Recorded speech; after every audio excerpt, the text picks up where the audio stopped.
Reverend Father Gomidas Panosian, dear board members of the St. Mary Armenian Apostolic Church, and dear guests.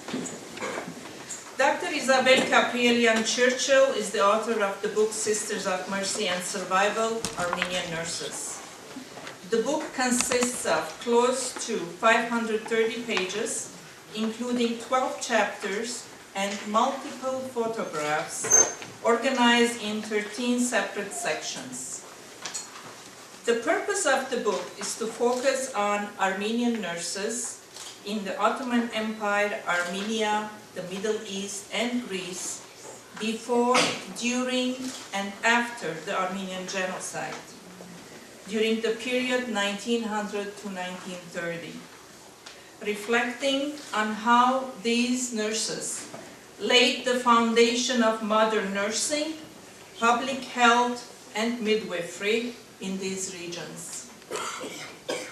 The book was published in 2012 by the Armenian Catholicosate of Cilicia, printing house in Antelias, Beirut, Lebanon, and was funded by the Richard and Tina Caroline Literary Fund.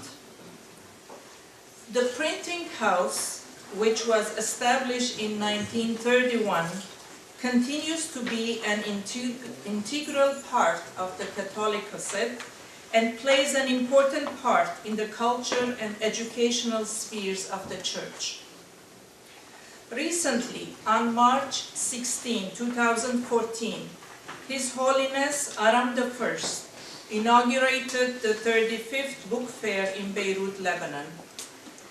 In his message, His Holiness stated that the Armenian book sustains our national existence and continues to nurture our lives through spiritual and intellectual enrichment and growth. Close the quotation. Sisters of Mercy and Survival is yet another in a long list of publications which beautifully testifies to the important role that the Armenian Catholicosate of the House of Cilicia has played in the past, during, and after the Armenian Genocide, when, besides its mission of faith, was instrumental in the fields of religion, education, and social services, and also in the modern times, when the scope of the Catholicosate's multifaceted role and services have broadened, and particularly in the fields of Christian and Armenian education, interreligious relations and the youth, in addition to encouraging and supporting the documentation, publication, and the preservation of Armenian history.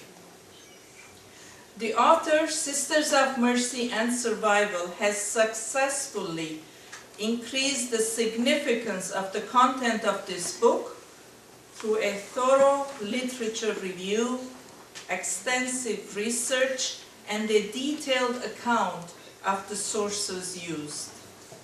She was able to support the well-structured text of the book through the use of multiple photographs, which include a glimpse of Armenian life before the genocide, and is followed by the hospitals, clinics, organizations, and orphanages that developed during and after the genocide.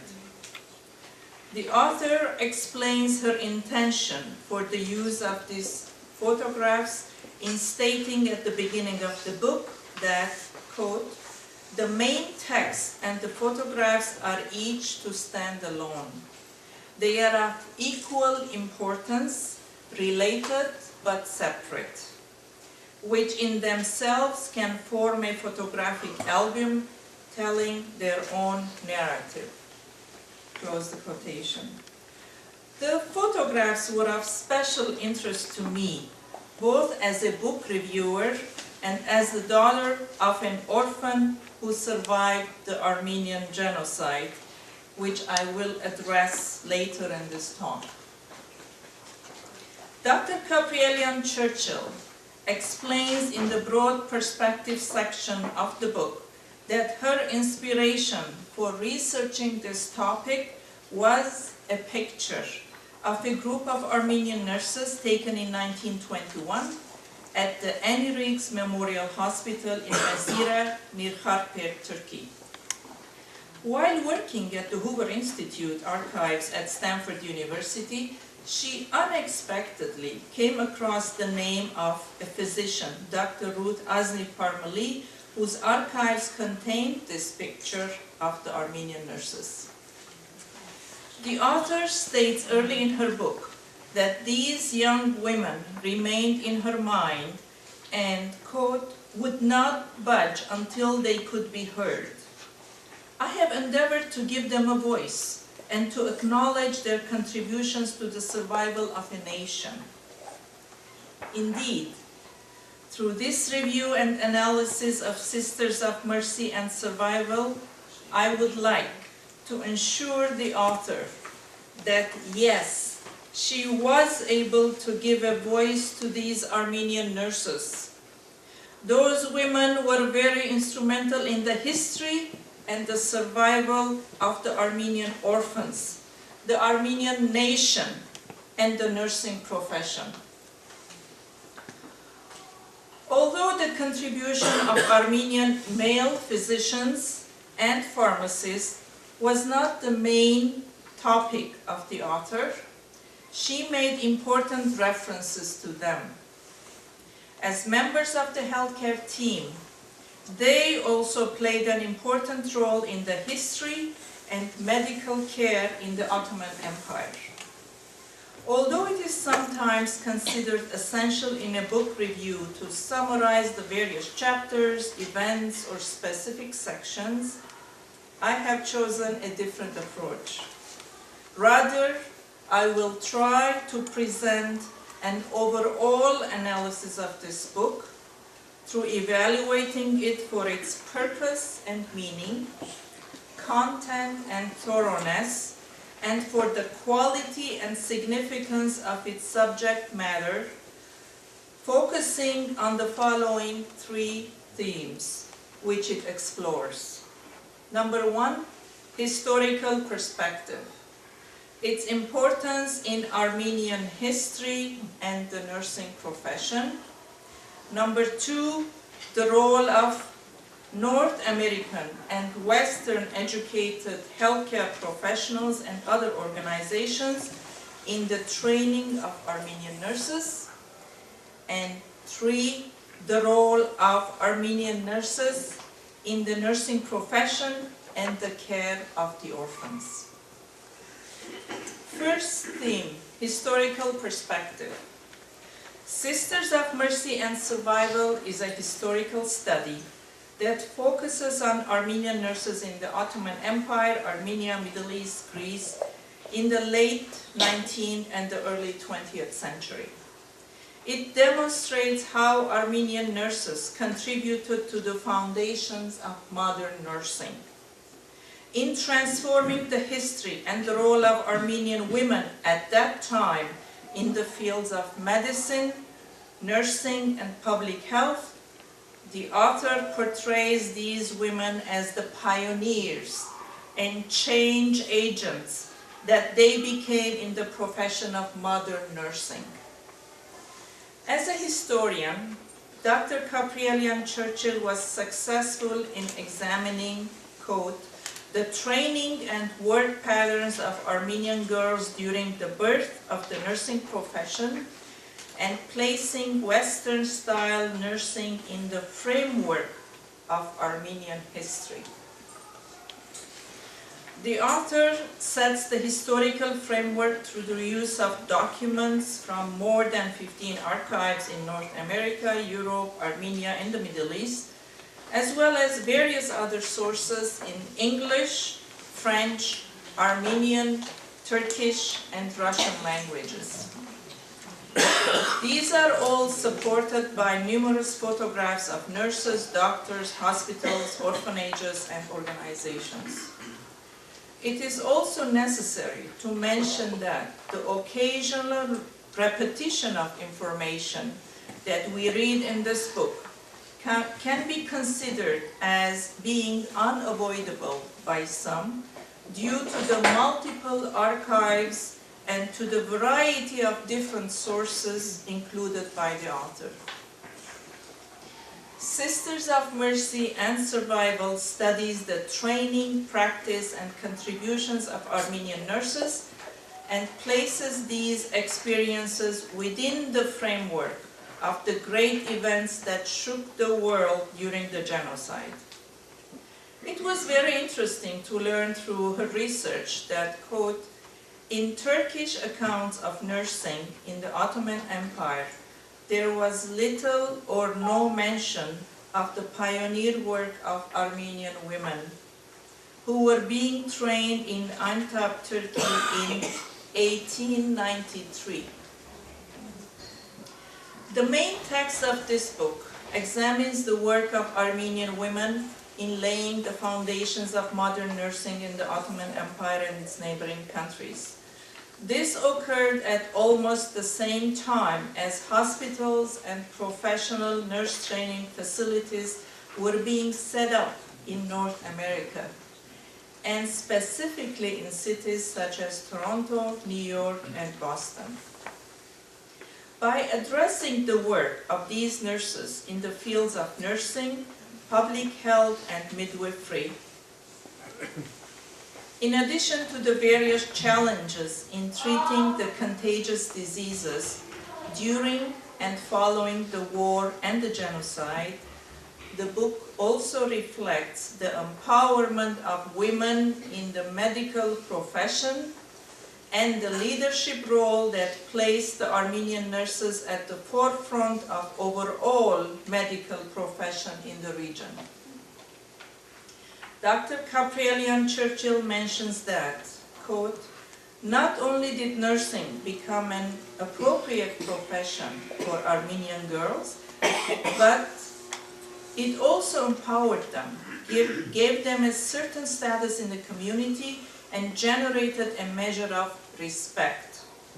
Nursing gave their lives structure, enabled them to take some control over their future, and taught them self-discipline, all of which served them well during a period when family and community rules, regulations, and supports had crumbled.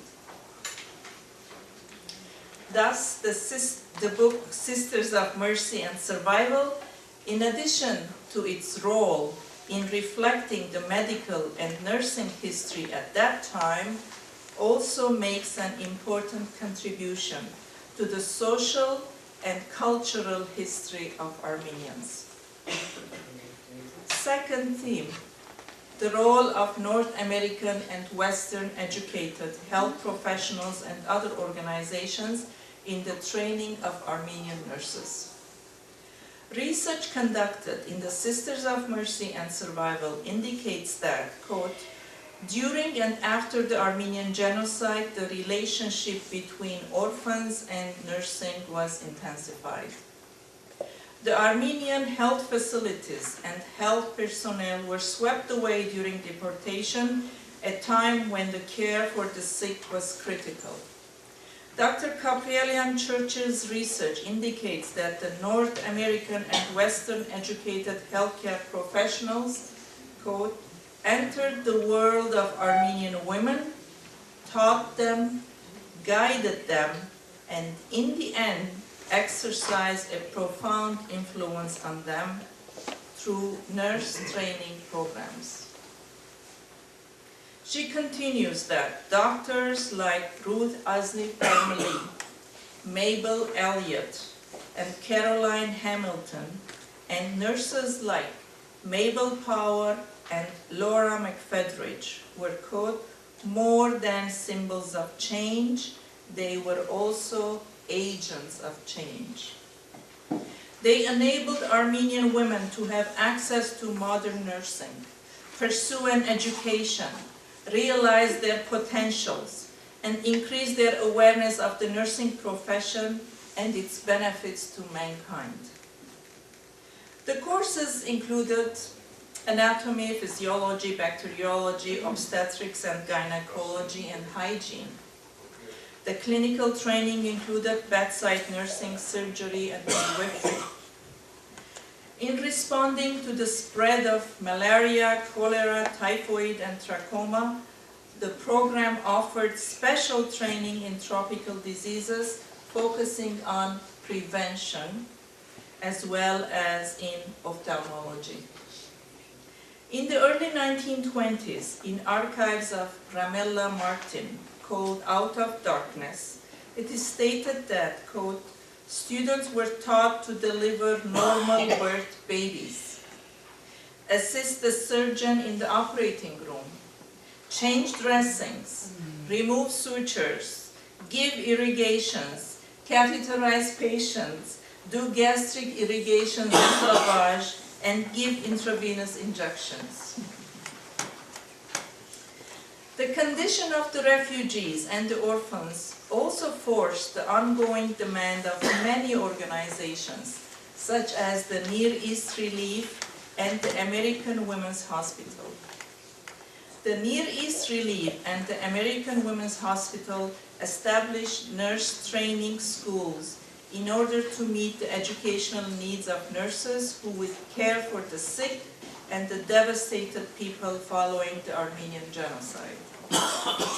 These nurse training programs were modeled after the Bellevue Hospital in New York City. The Hoover's Institution's 1925 Near East Relief's archives mention that, quote, English was used extensively in the hospital and the training school, and students received instruction in speaking, reading, and writing English. Another instrumental role of the Near East Relief was the evacuation of close to 22,000 Armenian orphans from Turkey between 1920 and 1923. Dikranuhi Bonapartian, a 1913 graduate of Euphrates College, who worked in the orphanages, shares her thoughts of North American medical relief workers in 1922 as they gathered thousands of starving children from roads. Quote, the Americans placed the children on stretchers and sent them to orphanages. Day by day, those children improved. I remember hundreds who would have died had they not received immediate care through the North American medical relief workers. Armenian humanitarian organizations as well, such as the Armenian Red Cross, later called as Armenian Relief Society, and the Armenian General Benevolent Union, also raised funds in North America for medicine and clothing to meet the various needs of the orphans and the widows, the sick and the wounded, and the survivors of the genocide. A 1921 report mentions that the Armenian Red Cross worked with the Near East Relief to run a tuberculosis hospital for children in Constantinople. This sanitarium was funded largely by donations from Canada, which, quote, was probably the first for children with tuberculosis in Turkey. In the development of early modern professional nursing in the region, Sisters of Mercy and Survival thus examines the role played by North American educated health professionals and organizations in the training of Armenian nurses during a critical period of their history. This important influence led many Armenian women survivors and orphans to pursue careers in nursing. Dr. Kaprielian's research enables us to witness the Armenian nurses' knowledge, training, and experience in the early period of the 20th century. These young nurses came into contact with the medical and technological advances that were available at the time in Europe and the United States. The textbooks provided to them, the lectures attended, and the practical training provided by the North American Western Educated Healthcare Professionals Code drew them into the sphere of the modern Western world. Third theme, the role of Armenian nurses in the nursing profession and the care of the orphans. Dr. Gabrielian Churchill indicates that the Armenian genocide fundamentally changed the traditional image of nursing. Nursing was initially considered as being so-called unsuitable for the respectable girls. However, through their commitment, compassion, and expertise, especially during and after World War I, the Armenian nurses became a major force in transforming this attitude to one that recognized nursing as a viable and important profession for females. During the war, they made great contributions in military hospitals and in caring for the injured soldiers. This was continued in clinics and hospitals for the survivors of the Armenian genocide and subsequently in various orphanages.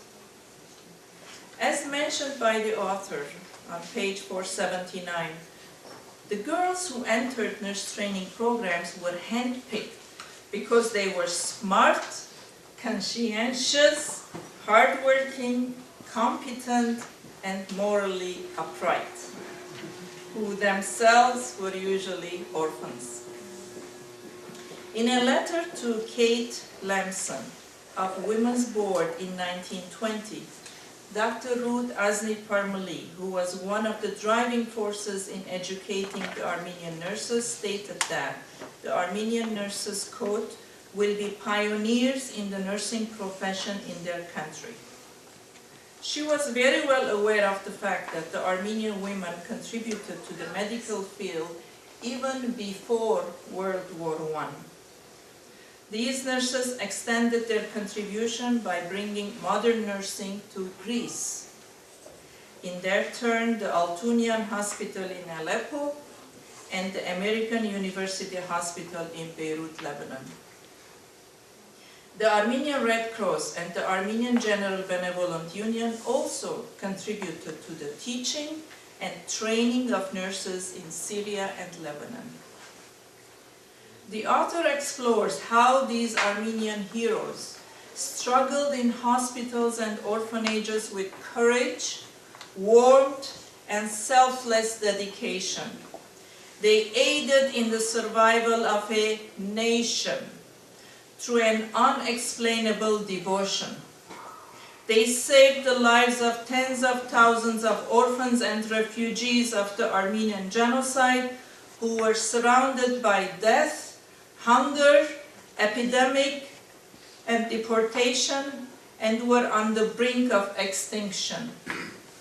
At the same time, these brave women contributed to the pioneering work of nursing and laying the foundations of modern nursing in the Ottoman Empire and its neighboring countries. In summary, the book Sisters of Mercy and Survival, Armenian Nurses is an important step in unveiling the role of Armenian nurses as pioneers in the profession of nursing in the early 20th century. These women are part of both the history of Armenians and that of nursing. It was through their commitment as caregivers and agents of survival of a nation that they were able to pave the path and lay the foundations of nursing education and training through the encouragement and support of North American professionals, and in turn to contribute to the profession of modern nursing. Personally, it was an honor and a great pleasure to accept Very Reverend Father Médéric Parigian's request to present this book today. During my review and analysis, I came to realize my deep connection with the content of this book. It created a special interest in me, both as a nurse professional and as the daughter of an orphan who survived the Armenian genocide. Please allow me to present my personal reflections and to share my own feelings with you regarding this deep connection. First, I would like to express my admiration, respect, and sincere gratitude to all the courageous health professionals and the trained nurses who, in addition to laying the foundation of modern nursing, were also able to care for the sick and the orphans of the genocide, including my own father. Although I consider all Armenian and foreign healthcare professionals mentioned in this book as heroes and pioneers in the medical field, I would like to highlight my admiration for two people, Dr. Ruth Aznit-Parmeli and nurse sister Sarah Saprichian, as representatives of compassion and dedication provided by all the healthcare professionals.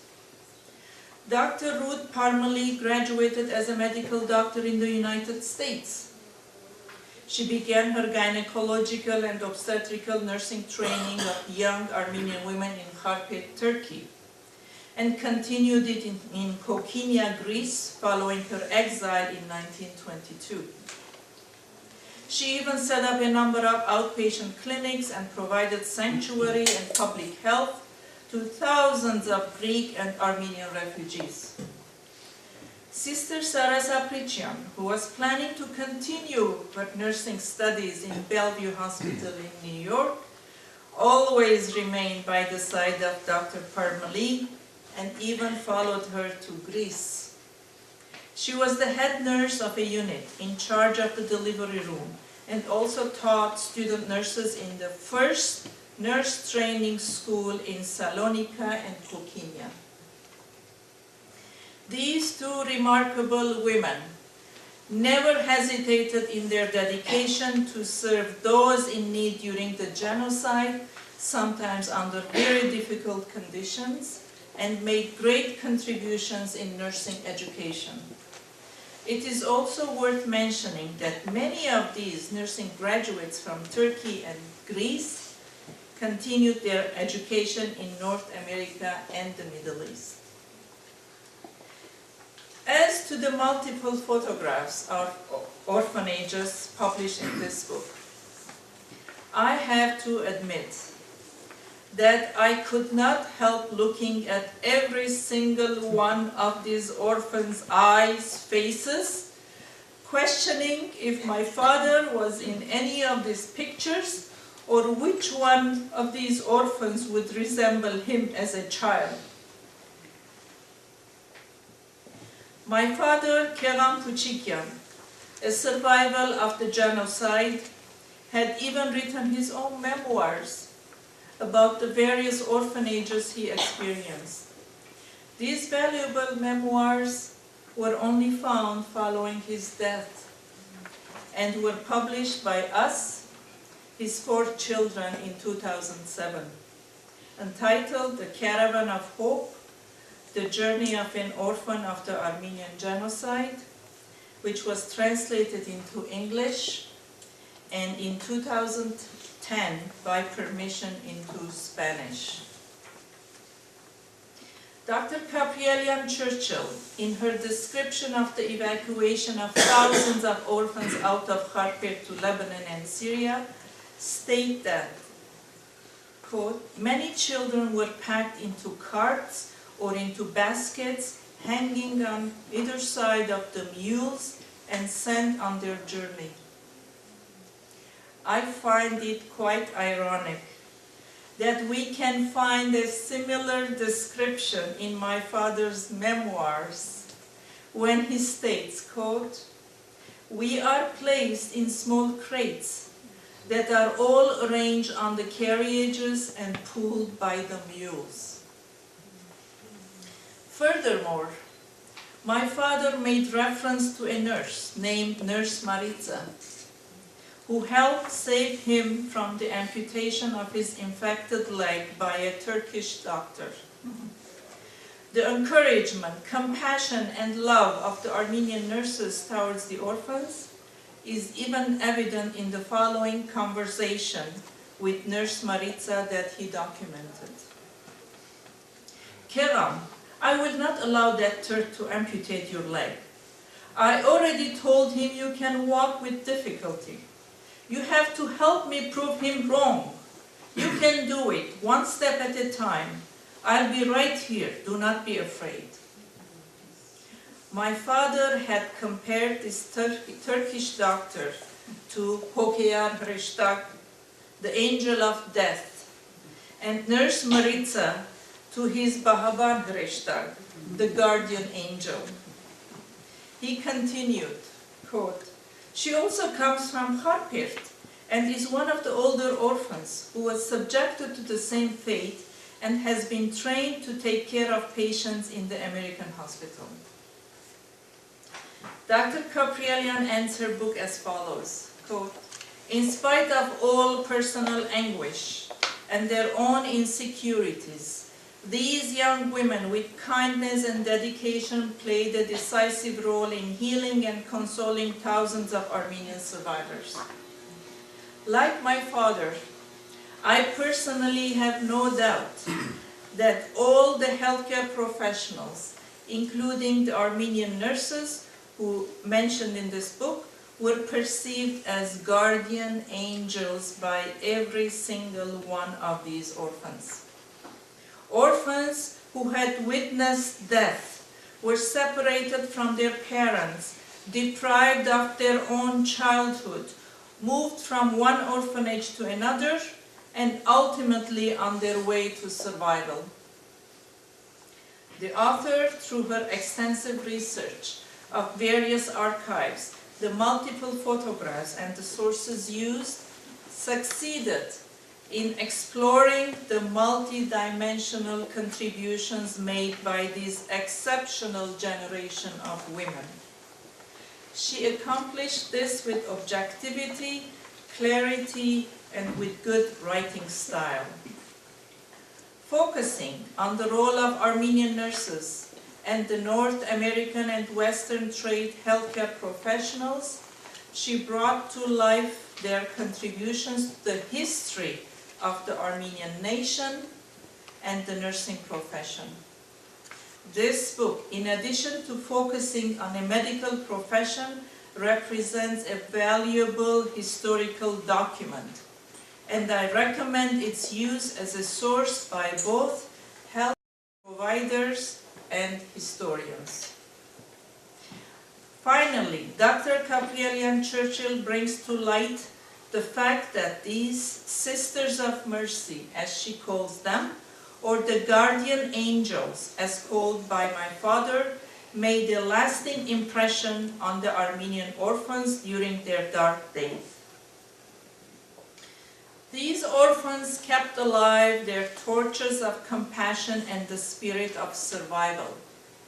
These orphans made a deep commitment to contribute to their communities and or professions, always striving for excellence, and indeed succeeded in becoming role models to their own children, to us, the communities they served, and to the society in general. I believe that it is not a mere coincidence that this event today is taking place in the month of April, when the genocide of 1.5 million Armenians occurred, 99, close to 100 years ago. Today, through the Armenian tradition of presentation of a book to life, we are also celebrating the lives of our ancestors, the survival of the orphans, our parents, and the dedication and sacrifices of all healthcare professionals at the time, both North American and Armenian, through our symbolic wine pouring ceremony, where grape represents the symbol of eternity and wine the symbol of life. Oh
շնորհակալությունս հայտնել Արամ Հապարին, որ հրավիրեց մեզի Անտիլիաս, որ արխիվները քննեմ, եւ վերջեն երբ որ գիրքս ումնցուցի, արտոնություն տվավ, որ Անտիլիաս դբե այդ գիրքը։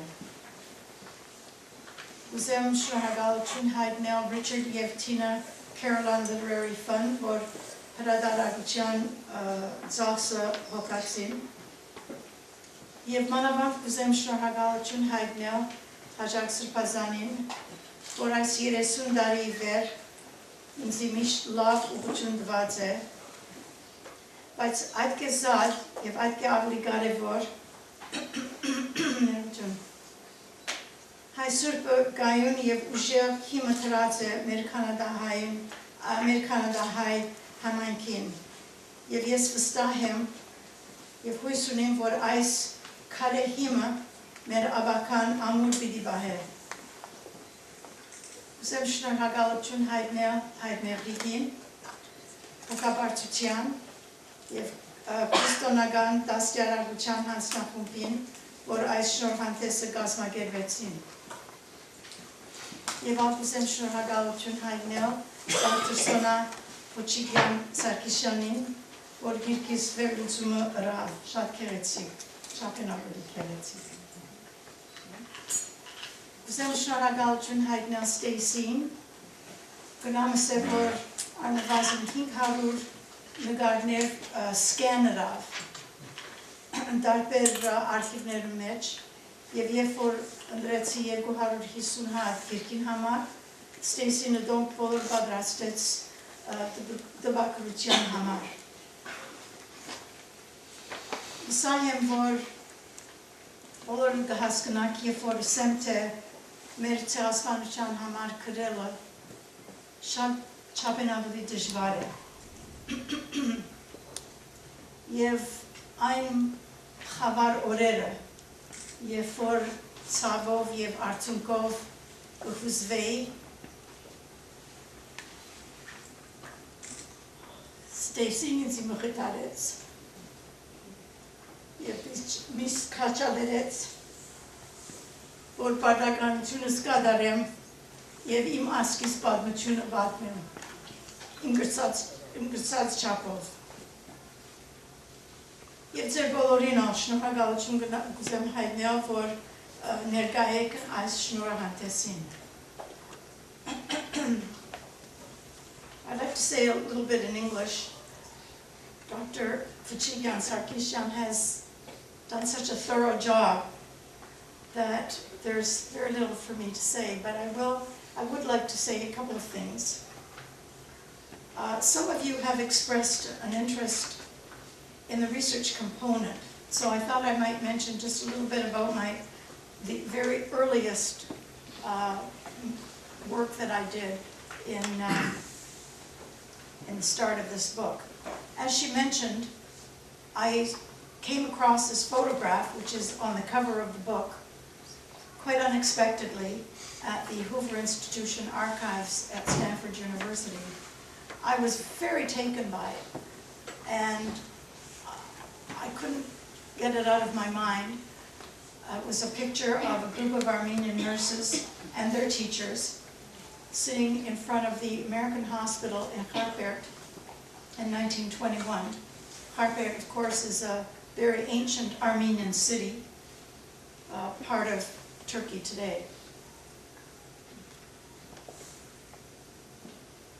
A few months after that, I happened to be at a dinner party in Fresno, and I mentioned my beautiful discovery. And the gentleman sitting next to me said, "Oh, my mother was a nurse in Kharpert after the war, and in fact, I have her diploma." Well, you can be sure I was at his door the next morning, wanting to see that diploma and taking it for copy. He also mentioned that so-and-so's mother and so-and-so's mother was also a nurse in Kharpert. Excuse me. I thought it would be rather fun to write an article about these nurses. So I started to look for some material. Something about modern Armenian nursing. I found nothing. Nothing. And by modern, I mean post-Florence Nightingale, late 19th, early 20th century, when, you know, there was an emphasis on hospital cleanliness and antiseptic treatments and quality care. Now, I was very frustrated, and I thought, this can't be. This simply can't be that there's nothing. I must be missing something. Well, I knew that this hospital in Harper had been founded by an American Protestant medical missionary before 1914. So I thought I would start with the missionary records. Now, by the missionary records, I'm referring to the Congregationalist missionary records, because the Congregationalists had pretty well, as Suzanne Mouranian has said, cornered the market in Turkey. There were, of course, French Catholics, there were German Lutherans, there were Presbyterians and Baptists, but it was Congregationalists who were the real powerhouse in Turkey. The records of the Congregationalist missionaries are at the Houghton Library at Harvard University. And it's a very rich, very extensive collection. It includes correspondence, reports, accounts, photographs of every missionary for almost 100 years. So you can imagine how extensive it is. Luckily, they have been put on microfilm. So all I had to do was go to the Robarts Library, check out the finding aids, and then order the reels that I wanted to read. And that's what I did. I started working on them, and I thought, oh, this is a nice little foray into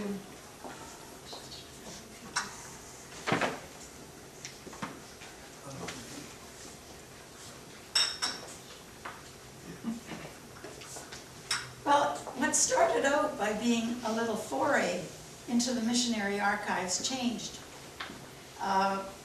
in a very short time. I found myself wanting more, reading more, and by the end of it, I had been going down to Robarts every day for several months. It was painstaking work, but the harvest that it yielded was spectacular. First of all, I found that Harper wasn't the only hospital. There was a network of 10 Protestant mission hospitals in Turkey. Now, as these hospitals increased in number and size and patient load and types of treatment, they needed more and more nurses. At first, they recruited the nurses from abroad, mostly the United States.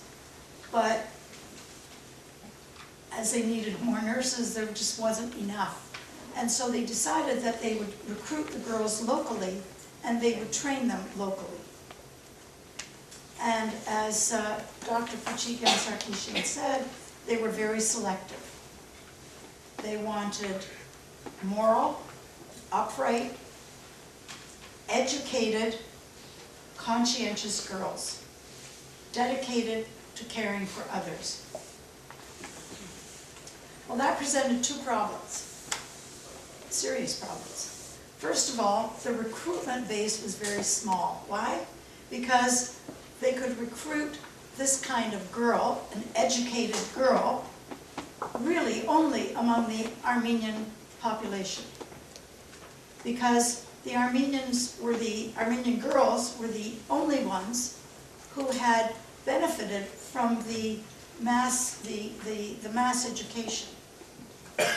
That's not to say that Turkish girls were not educated, but there were some who were educated, but they were largely in the urban areas. Whereas Whereas the Armenian girls were throughout. Towns, villages, they all had schools, and they all opened their schools to Armenian girls. So these Armenian girls not only had an education, but many of them also had the basics of sanitation and hygiene. So, first of all then, we have a small recruitment base. It's just among the Armenians. Secondly, parental opposition. Again, Dr. Fuchigan Sarkisyan referred to that.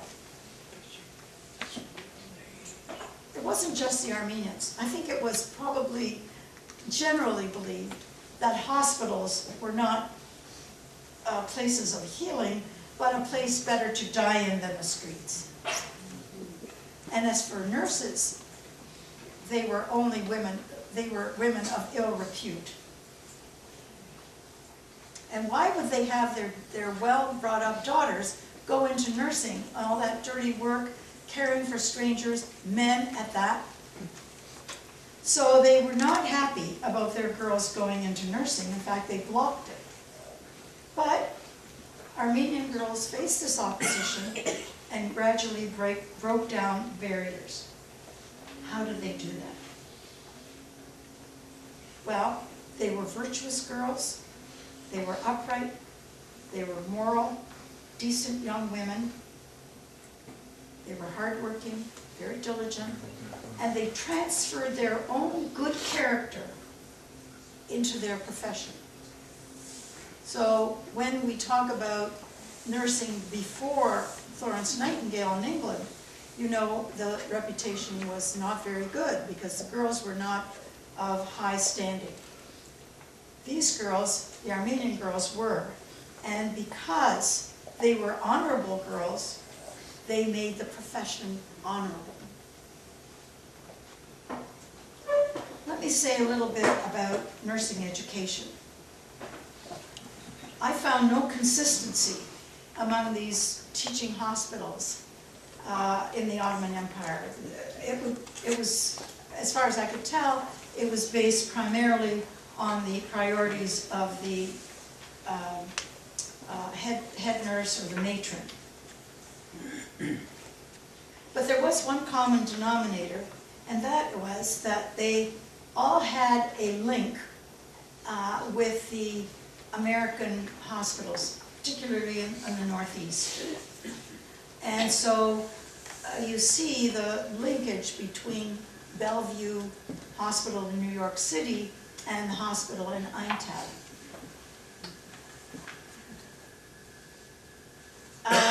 They organized their curriculum based again on the American models, taking into consideration, of course, the local needs and the local conditions. I found it quite remarkable that Armenian student nurses were using much the same textbooks as their sisters, their professional sisters in the United States. So they weren't that far behind.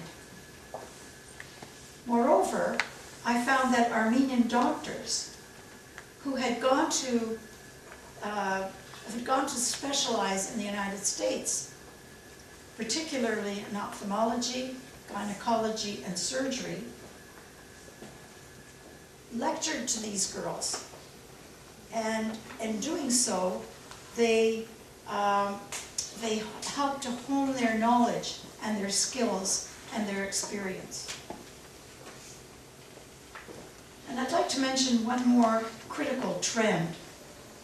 In the first decade of the 20th century, Armenian girls were venturing far from home to study the health sciences.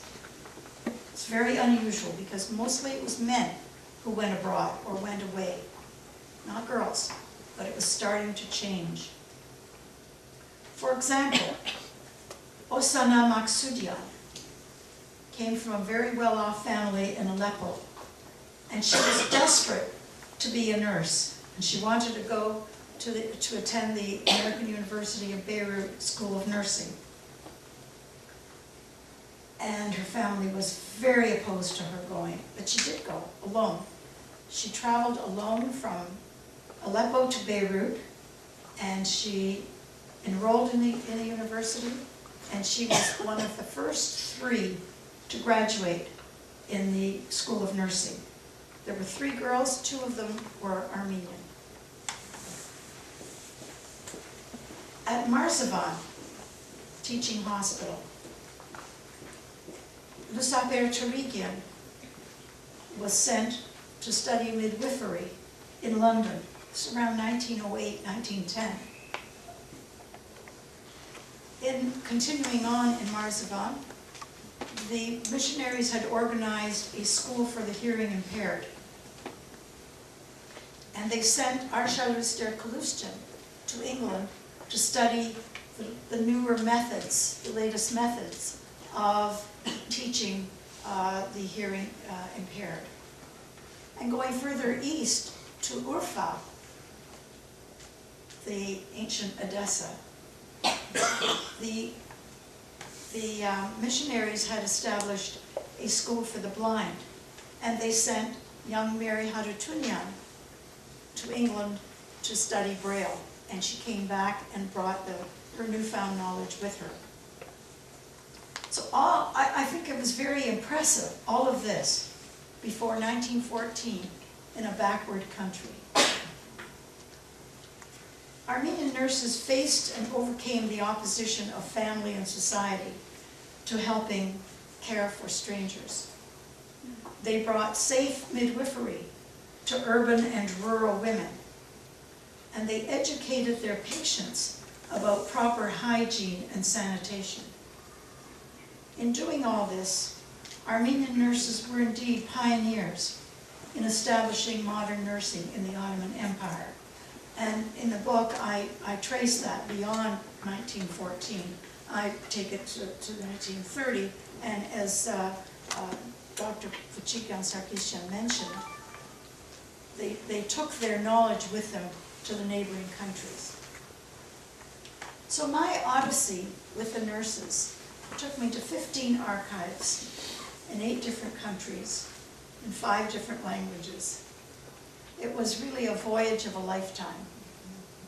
And I hope I have breathed new life into these forgotten young heroines.